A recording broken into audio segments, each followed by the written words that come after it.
தென் மாவட்டங்களில் தாலுகா வாரியாக நிவாரண உதவி வழங்குவதில் பெரும் குளறுபடி. ஒக்கி புயலால் மரணமடைந்த மீனவர்களுக்கு அம்மாவின் அரசு 20 லட்சம் வழங்கியது. எடப்பாடியார் மத்திய அரசை வலியுறுத்தி நிதியை பெற்றது போல் திமுக அரசும் மத்திய அரசை வலியுறுத்தி நிதியை பெற வேண்டும்.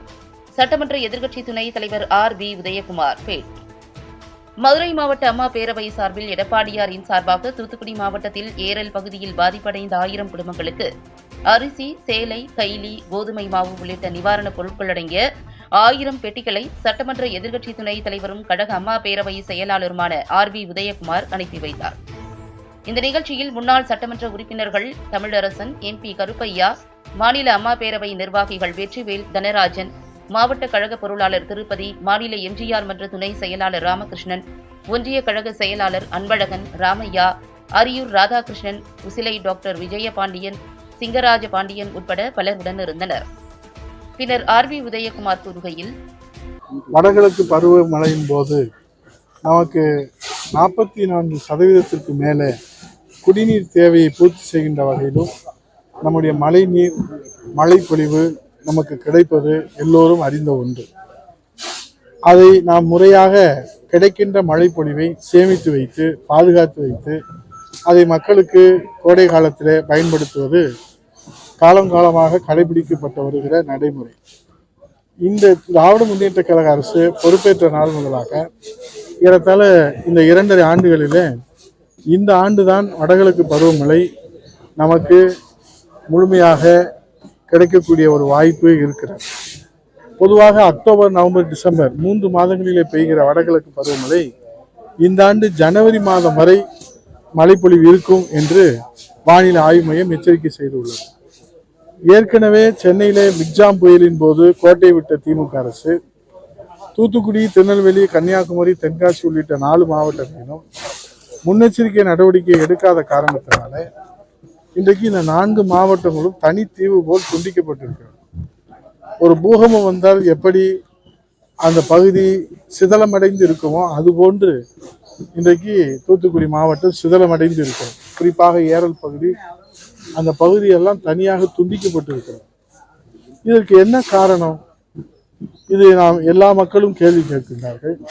இன்றைக்கு தாமிரபரணி பொங்கி வருகின்ற வகையிலே 1 லட்சம் கன அடி மேலே இணை ஆறுகள் அங்கே சேர்வதை கணக்கிலே கொள்ளாமல் முழுமையாக 1 லட்சம் கன அடி திறந்து விடுகிற போது 5 இணை ஆறுகள் அதில் சேருகிற போது அது பொங்கி விழுந்து கரையோரம் இருக்கக்கூடிய அனைத்து கிராமங்களும் மிகப்பெரிய அளவில் சேதாரம் அடைந்து ஏறத்தாழ 100க்கும் மேற்பட்ட குளங்கள், ஏரிகள், கரை உடைக்கப்பட்டிருக்கிறது. இதனால் மக்கள் குடியிருப்புகளுக்குள்ளே தண்ணீர் போனது.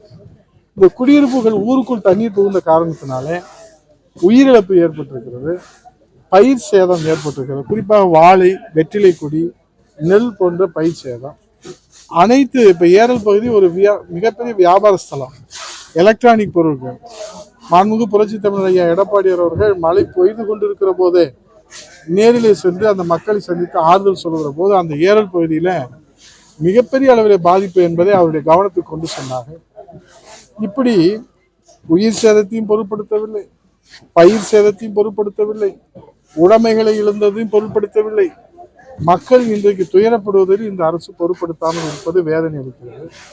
அங்கே செல்லுகிற போது புரட்சி தமிழர் ஐயா எடப்பாடியார் அவர்கள் அங்கே செல்லுகிற போது அந்த மக்கள் குடிப்பதற்கு தண்ணீரும் உண்ண உணவும் இல்லை என்று அந்த மக்கள் சொல்கிற போது அவரிடத்தில் ஆறுதல் சொல்கிற போது நான் என்றைக்கு உங்களோடு இருக்கிறேன் என்று புரட்சி தமிழர் ஐயா எடப்பாடியார் அவர்கள் ஆறுதல் கூறி உடனடியாக அண்ணா திராவிட முன்னேற்ற கழகத்தினுடைய தொண்டர்களுக்கு, குறிப்பாக தூத்துக்குடி மாவட்டத்திலே மாண்புமிகு முன்னாள் அமைச்சர் கடம்பூர் ராஜு அவர்களும், மாண்புமிகு முன்னாள் அமைச்சர் சண்முகநாதன் அவர்களும், மாண்புமிகு அன்பு சகோதரர் சின்னதுரை சேர்மன் அவர்களும், சீனாத்தானா முன்னாள் அமைச்சர் சீனாத்தானா செல்லப்பாண்டியன் அவர்களும் அங்கே முகாமிட்டு அவர்களோடு நாங்களும் உதவியிருந்து அம்மா கிச்சன் அங்கே தொடங்கி இன்று 9வது நாள் தொடர்ந்து ஒரு 5000 பேர்களுக்கு எந்தெந்த பகுதியில் நீர் வடியாமல் இருக்கிறதோ அந்த பகுதியில் உணவு வழங்குவதற்கு புரட்சி தமிழர் ஐயா எடப்பாடியார் அவர்களே அனைத்து விதமான ஏற்பாடுகளையும் உத்தரவிட்டதோடு மட்டுமல்ல, அவரே முன்னின்று அரிசி, பலசரக்கு, அங்கே கேஸ் கொண்டு செல்வதற்கும்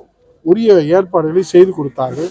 அவருடைய நேரடி பார்வையிலே அம்மா கிச்சன் ஏறத்தாழ ஒரு நாளைக்கு 5000 பேர் பசி பிணியை தீர்த்து கொண்டிருக்கிறது. மக்கள் மன நிறைவாக அதை வரவேற்கின்றார்கள். அதோடு மட்டுமல்லாமல் அந்த பகுதி மக்களுக்கு நிவாரணப் பொருட்களை, அவர்கள் உடைமைகளை இழந்து, உடைகளை இழந்து, உயிரை இழந்து தவிக்கின்ற அந்த மக்களுக்கு நிவாரணப் பொருட்கள் இப்போது பார்த்தீர்களானால் வெள்ள பாதிப்பில் இருக்கக்கூடியவர்களுக்கு ஏற்கனவே 3 முறை புரட்சி தலைவர் எடப்பாடியார் அவர்கள் ஏற்பாட்டிலே கொடுக்கப்பட்டது. தற்போது இது 4வது முறையாக இங்கே நாளைய தினம் ஏரலிலே மட்டும் 5000 குடும்பங்களுக்கு புரட்சி தலைவர் எடப்பாடியார் அவருடைய வருங்கால முதலமைச்சருடைய ஏற்பாட்டிலே, அதே போல காயல்பட்டினம் பகுதியில் 1000 பேருக்கும் மாண்புமிகு முன்னாள் அமைச்சர் கடம்பூர் ராஜு அவர்களும், சண்முகநாதன் அவர்களும், சின்னத்துறை அவர்களும் அங்கே வழங்க ஏற்பாடுகள் செய்யப்பட்டிருக்கிறது. இதற்கான ஏற்பாடுகளை அனைத்து இந்திய அண்ணா திராவிட முன்னேற்ற கழகம், புரட்சி தமிழர் கழகத்தின் பொதுச் செயலாளர் ஐயா எடப்பாடி அவர்கள் ஏற்பாடு செய்திருக்கிறார்கள். இதில் 5 கிலோ அரிசி பேக்கும், ஒரு போர்வை, ஒரு சேலை, ஒரு லுங்கி, கோதுமை மாவு, அரிசி மாவு, இதையெல்லாம் உள்ளடக்கிய ஒரு பேக்கேஜாக ஒரு குடும்பத்துக்கு வழங்க இருக்கின்றோம். ஏரல் பகுதியில் மட்டும் 5000 குடும்பங்களுக்கு வழங்குவதற்கு முறையாக அனுமதி பெற்று டோக்கன் எல்லாம் வழங்கப்பட்டிருக்கிறோம். இப்போது இதில் என்னவென்று சொன்னால், இதை நிவாரணத்தை செய்ய வேண்டிய அரசு 6000 ரூபாய் அறிவித்தது அவர்களுக்கு போதுமானதாக இல்லை. புரட்சி தமிழர் ஐயா எடப்பாடி அவர்கள் 15000 ரூபாய் வழங்க வேண்டும் என்று அறிவித்தார்கள். அதே போல பயிர் இழந்தவர்களுக்கு நிவாரணம் போதுமானதாக இல்லை.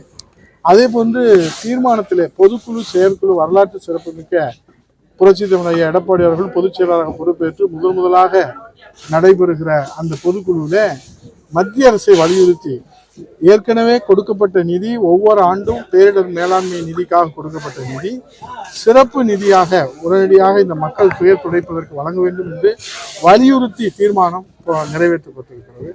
ஆகவே மாநில அரசு, மத்திய அரசு மக்களுக்கு உரிய நேரத்திலே உரிய கடமைகளை செய்ய வேண்டும் என்பதை மிக தெளிவாக ஒரு சாமானிய முதல்வராக தான் பெற்ற அனுபவத்தை முன்னிறுத்தி எடுத்து சொல்லியிருக்கார்கள். அதை அவர்கள் செய்ய வேண்டும் என்று எதிர்பார்க்கிறோம். மக்கள் இவ்வளவு கஷ்டப்பட வேண்டியதில்லை. பொதுவாக மழை வரும்போது தண்ணீர் வரும், அது எல்லாத்துக்கும் தெரியும். ஆனால் அதில் மக்கள் பாதிக்கப்படாத வகையில் நிவாரண முகாம்களுக்கு அவங்களை கொண்டு போகணும். இந்த கரையோரம் இருக்கிற தாழ்வான பகுதியில் இருக்கிறவங்களெல்லாம் பாதுகாப்பாக வைக்கணும். இப்போ இது வரைக்கும் 60 பேர் மேலே இறந்ததாக சொல்கிறாங்க. வெளிப்படையான கணக்கு இல்லை. லட்சக்கணக்கான கால்நடைகள் அடித்துட்டு போயிடுச்சு. நீங்கள் பார்த்தீங்கன்னா ஏரல் பகுதியில் நீங்களே ஊடகங்களை போட்டீங்க, லாரி, காரு, ஒரு செப்டி டேங்க் லாரிலாம் ஒரு 3 பரலாங்க அடிச்சுட்டு போயிடும். அப்போ எவ்வளோ ஃபோர்ஸாக அந்த தண்ணி வந்திருக்குது.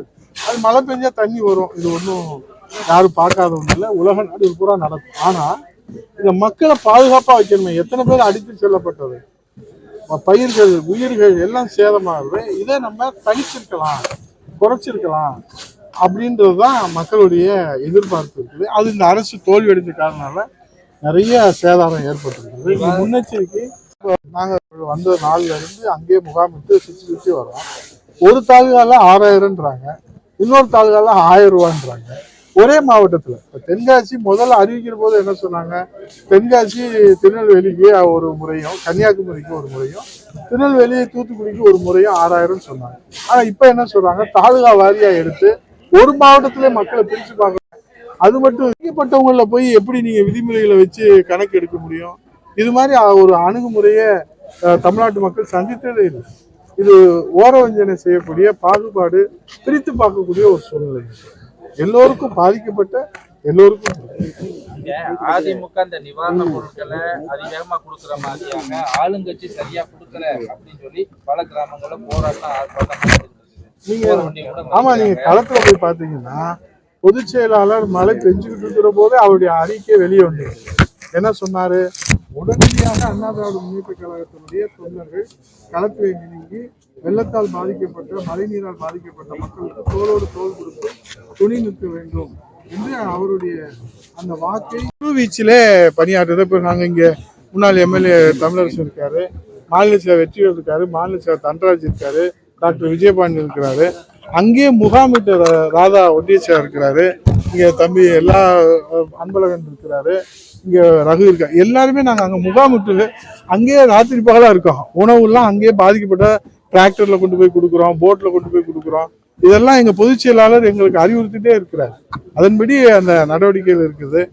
ஆகவே இது அரசு இன்னும் துரிதமாக செயல்பட வேண்டும், துரித கதியில செயல்பட்டு மக்களை மீட்டெடுக்க வேண்டும் என்பதுதான் எங்களுடைய. ஆமாம், பொதுவாக இந்த இறந்தவங்கெல்லாம் பொதுவாக பேரிடர் மேலாண்மையில் வந்து 4 லட்சம் அதுக்கு வந்து அனுமதி இருக்குது, வரையறை இருக்குது, விதிமுறைகள் இருக்குது. பொதுவாக இது மாதிரி மனிதாபிமான அடிப்படையில் முதலமைச்சருடைய நிவாரண நிதியும் பேரிடர் மேலாண்மை நிவாரண நிதியும் இணைத்து கடந்த காலங்களில் 20 லட்சம் ரூபா ஒக்கி பெயர்லாம் கொடுத்துருக்காரு. முன்மாதிரி இருக்கு. புரட்சி தலைவர் ஐயா எடப்பாடி அவர்கள் மீனவர்களுக்கு ஒக்கி பெயரில் 20 லட்சம் ரூபா கொடுத்த முன்மாதிரி இருக்கு. அதை அவர் கடைபிடிக்கலாம். அதுக்கு என்ன வழிமுறைகள்ன்றதை அவர் கேட்டு அதிகாரிகள்கிட்ட கேட்டு மக்களுக்கு கொடுக்கலாம். ஆனால் இது அவர் அதுக்கான முன்னேற்பாடுகளில் இருக்கிற மாதிரி தெரியல. ஏன்னா இங்கே உங்களுக்கு தெரியும், இங்கே மக்கள் வந்து செத்து மிதந்துக்கிட்டு இருக்கிற போது நான் இது அரசியல் காரணங்களுக்காக சொல்லலை, குற்றம் குறையாக சொல்லலை. இங்கே தூத்துக்குடியில் வெள்ளத்தில் அடித்து செத்து மிதந்துக்கிட்டு இருக்கிறாங்க மக்கள், செத்து மிதக்கிறாங்க. இவர் டெல்லியில் போய் கூட்டணி பற்றி பேசுறது எப்படி தர்மம், எப்படி மக்கள் ஏற்றுக்குருவாங்கன்றத அவர்களுடைய மனசாட்சிக்கே நம்ம விட்டுருவோம். புரட்சி தலைவர் எடப்பாடி அவர்கிட்ட கொடுக்க சொல்லி கோரிக்கை மனு கொடுத்துருக்காங்க. ஸ்மால் ஸ்கேல் சால்ட் ப்ரொடியூசர்ஸ் அவங்களும் பாதிக்கப்பட்டிருக்கிறாங்க. பெரிய அளவில் செய்யக்கூடியவங்க எல்லாருமே பாதிக்கப்பட்டிருக்கிறாங்க. மிகப்பெரிய அளவில் ஒரு சேதாரம். அவங்க இன்னும் இயல்பு வாழ்க்கை வர்றதுக்கே கிட்டத்தட்ட ஓராண்டுகளுக்கு மேலாகும். அவ்வளோ பெரிய சேதாரம். அரசு கருணையோடு இதை அணுகி மனிதாபிமான அடிப்படையில் இதை அணுகி அவங்கள மீட்டெடுக்கணுன்றத அந்த மக்களுடைய எதிர்பார்ப்பு. எங்கள் புரட்சி தலைவர் எடப்பாடி அவருடைய ஆணைக்கிணங்க பாருங்கள், இப்போ வந்து புறப்பட்டுச்சு இந்த நிவாரண முகாமுக்கு. அங்கே அவருடைய உத்தரவின் கிணங்க அவருடைய ஆட்சியோடு நாங்கள் அங்கே வழங்க இருக்கோம். தொற்று பரவக்கூடிய ஒரு சூழ்நிலை இருக்குது அப்படின்னு சொல்றாங்க அந்த வெள்ள பாதிப்பு. ஆமாம், இப்பயே வந்து பல பேருக்கு வந்து இப்போ மக்கள் நல்வாழ்வுத்துறை அமைச்சர் வந்தார், முகாம் நடத்துகிறோன்னு சொன்னார். தனியார் மருத்துவமனை கூட அதில் இணைந்து பண்ணுறோம். ஆனால் அங்கே எங்கேயுமே நடக்கிற மாதிரி தெரியல. நேற்று கூட நாங்கள் எம்எல்ஏ நாங்கள் 2 அமைச்சர் முன்னாள் அமைச்சர் சுற்றி வந்தோம். எல்லா பகுதியும் சுற்றிட்டு இரவு தான் நாங்கள் வந்தோம். ஒரு இடத்துல கூட முகாம் நடந்து நாங்கள் பார்க்கவே இல்லை. இது குற்றச்சாட்டாக சொல்லலை, மக்களுடைய தேவைகளை பூர்த்தி செய்யணுன்ற அடிப்படையில் நாங்கள் மக்களோட நின்று இங்கே இருங்க. அதாவது அருகதையற்றவர், தகுதியற்றவர், எதிர்கட்சி தலைவர்ன்றவர் வந்து எதுக்கு இருக்காரு? அவர் சொன்ன மாதிரி அரசியல் பண்ணாமல் அவியல் பண்ணவா இருக்கிறாரு? எதிர்கட்சி தலைவர் குற்றம் குறைகளை சுட்டி காட்டுறார். ஒரு நாணயத்துக்கு 2 பக்கம். அது மாதிரி ஒரு அரசாங்கத்துக்கு ஆளுங்கட்சி எப்படி முக்கியமோ அது மாதிரி எதிர்கட்சி முக்கியம். 2 தண்டவாளங்கள் மாதிரி தான் ஆளுங்கட்சி எதிர்கட்சி. இரண்டும் வந்து சரிமா இருந்தால் தான் ஆட்சி என்ற சக்கரை வந்து ரயில் வந்து பயணம் செய்ய முடியும். நீங்கள் ஒரு தண்டவாளத்தை வந்து உடச்சி எரிஞ்சிட்டு ஒரு தண்டவாளத்தை ரயில் போக முடியாது. அது நொண்டி குதிரை மாதிரி ஆயிடுவாங்க. அதனால நீங்கள் நொண்டி குதிரையா நல்ல குதிரையான்றத நீங்கள் வாய்க்கு வந்ததெல்லாம் பேசுறதுக்கு யாரும் உங்கள் வீட்டில் வந்து நிற்க போகிறது கிடையாது. உங்கள் வீட்டில் நிற்கிற அடிமைகள் கிடையாது. புரட்சி தலைவர் எடப்பாடி அவர்கள் தமிழக மக்களுக்காக, பாதிக்கப்பட்ட மக்களுக்காக அவர்களை மீட்டெடுக்க வேண்டும் என்று சொல்லும்போது அது உண்மை இருந்தால் எடுத்துக்கோங்க, நல்லது இருந்தால் எடுத்துக்கோங்க. ஏன்னா யோக்கியதை இல்லை, உனக்கு என்ன யோக்கியதை இருக்குது சொல்கிறதுக்கு அப்படின்னு நாங்கள் கேட்குறதுக்கு எவ்வளோ நேரம் ஆகும்? இதெல்லாம் விவாதம் கிடையாது. மக்கள் பாதிக்கப்பட்டு கண்ணீர் வச்சுருக்காங்க. இதில் வந்து நம்ம ஒவ்வொருத்தரும் மாற்றி மாற்றி விவாதம் பண்ணிக்கிறதுக்கும் இதுக்கும் நேரம் இல்லை. சேவை செய்கிறதுக்கு முன்வாருங்கன்றது மக்கள் எதிர்பார்ப்பு. அதை அனைத்து இந்திய அண்ணா திராவிட முன்னேற்ற கழகம் புரட்சி தலைவர் எடப்பாடி அவர்கள் களத்தில் நின்று அது செயலாக்கும். அனுபவங்களை நம்ம பார்க்குற போது இந்த பேரிடருடைய கணக்கெடுப்பை மத்திய குழு எடுப்பாங்க. அவங்க அந்த பாதிப்பினுடைய அளவிலை அவங்க மதிப்பீடு செய்வாங்க. அங்கே மிக்ஜாம் புயலுக்காக உடனடி தேவைக்கும் தொலைநோக்கு திட்டத்துக்கும் சேர்த்து 21,000 கோடி ரூபாய் கேட்டிருக்கிறாங்க. இப்போ இதுக்கு ப்ரொபோசல் கொடுப்பாங்க, மெமரண்டம். இப்போ ஹைவேஸ் எவ்வளவு, பிடபிள்யூ எவ்வளவு, நீர்நிலைகள் எவ்வளவு, உள்ளாட்சியில் இருக்கிறது எவ்வளவு, கால்நடைகள் எவ்வளவு, நிவாரணம் எவ்வளவு, இதெல்லாம் பட்டியலிட்டு அவங்க சப்மிட் பண்ணுவாங்க. அதை அவங்க வந்து ஆய்வு செய்து அதற்கு பிறகு விடுவிப்பாங்க. இப்போ அவங்க வந்து ஒவ்வொரு ஆண்டும் 1,200 கோடி ரூபாய் நம்ம பேரிடர் நிவாரண நிதி, மழை வந்தாலும் வராட்டினாலும் அது ரெகுலர் ஃபண்டு. இந்த ரெகுலர் ஃபண்டில் 75% மத்திய அரசும் 25% மாநில அரசு. இப்போ 1,200 கோடியில் 75% எவ்வளோன்னு கேட்டிங்கன்னா 900 கோடி. இந்த 900 கோடியை 2 தவணையாக கொடுப்பாங்க. ஏப்ரலில் ஒரு 450 கோடி, இப்போ ஒரு 450 கோடி. இந்த செலவழிக்காமல் இருக்கிறது, அதுக்கு முந்தின ஆண்டு செலவழிக்காமல் இருக்கிறது இருக்கும். அதான் முதலமைச்சர் சொல்கிறாரு, எங்கள்கிட்ட கையிருப்பு குறைவாக இருக்குதுன்னு சொல்லியிருக்கிறாரு.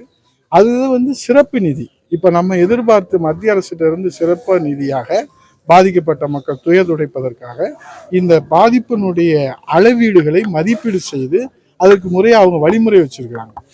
இப்போ ஒரு வீடு இடிஞ்சிச்சுன்னா பார்ட்லி டேமேஜ், ஃபுல்லி டேமேஜ். ஒரு கால்நடை ஆடு எவ்வளவு, கோழி எவ்வளவு, மாடு எவ்வளவு, மனித உயிருக்கு எவ்வளவு, காங்கிரீட் வீடு எவ்வளவு, குடிசை வீடு எவ்வளவு, எல்லாத்துக்குமே அதில் வழிமுறைகள் இருக்கு. ஸோ அந்த விதியின் பிரகாரம் தான் அவங்க ஃபண்ட் வந்து விடுவிப்பாங்க. இப்போ இந்த எக்ஸாம் புயலாக இருக்கட்டும், இப்போ திருச்சியில் நடந்த புயலுக்கு பேரிடர் மீட்பு இதில் வந்து அந்த தேசிய பேரிடரை அறிவிக்கிறதுக்கு வாய்ப்புகள் இருக்கு. இல்லை, அதுதான் நேரில் போய் பார்த்துருப்பீங்க. அதுதான் நான் சொல்கிறேன். இது வரைக்கும் எந்த அரசாங்கமும் இதுக்கு முன்னாடி இப்போ நம்ம வரலாறு பார்க்குறோம். பல பேரிடர் புரட்சித் தலைவர் முதலமைச்சராக இருக்கிற போது வந்திருக்கு, கலைஞர் முதலமைச்சராக இருக்கிற போது வந்திருக்கு, இதய அம்மா அவர்கள் இருக்கிற போது வந்திருக்கு, பெருந்தலைவர் காமராஜர் இருக்கிற போது வந்திருக்கு, பெருந்தலைவராக இருக்கக்கூடிய அனைத்து ராஜாஜி காலத்திலிருந்து வந்திருக்கு. மழை வெள்ளம் எடப்பாடியார் அவர்கள் காலத்துல பார்த்துட்டீங்கன்னா இப்ப 2011 இருந்து தானே புயல்ல தொடங்கி நீலம் புயல், மடி புயல், வர்தா புயல், ஒக்கி புயல், நிவர் புயல், இப்படி எல்லா புயலும் நம்ம பார்த்துருக்குறோம். மிகப்பெரிய அளவுல சுனாமி வந்த போது கூட அம்மா அதை மீட்டெடுத்தாங்க. பாதிப்பு வந்து மதிப்பீடு செய்யப்பட்டது. இந்த பேரிடர்ல வந்து தேசிய பேரிடர் பல அந்த மத்திய அரசு என்ன சொல்லியிருக்கிறாங்க, இப்போ நிதி அமைச்சர் மாநில அரசு அதுக்கு முன்னெடுப்பு செய்தால் மத்திய அரசு அதுக்கு உதவி செய்யும் சொல்லியிருக்கிறாங்க. ஆனால் இதுக்கு முன்னாடி அறிவித்த அந்த அனுபவம் இல்லை. அதற்குரிய சட்ட வழிமுறைகள் படி அந்த பேரிடர்களை வந்து, ஏன்னா இப்போ 4 மாவட்டம் தலைநகர் சென்னை, 4 மாவட்டம் இப்போ தென்கோடியில் பாதிக்கப்பட்டிருக்கிறது. அந்த வழிமுறைகளை பூர்த்தி செய்திருக்கிறதா, அதற்குரிய வழிமுறைகள் என்ன அப்படின்றதெல்லாம் அவங்க அந்த ஆதாரத்தோடு சப்மிட் பண்ணும்போது தான் அதை கணக்கில் எடுத்துக்கிடுவாங்க. ஆனால் இது வரைக்கும் அது மாதிரி அறிவித்த அந்த முன்மாதிரி தமிழ்நாட்டில் மட்டும் இல்லை, இந்தியாவிலே இல்லை. வணக்கம்.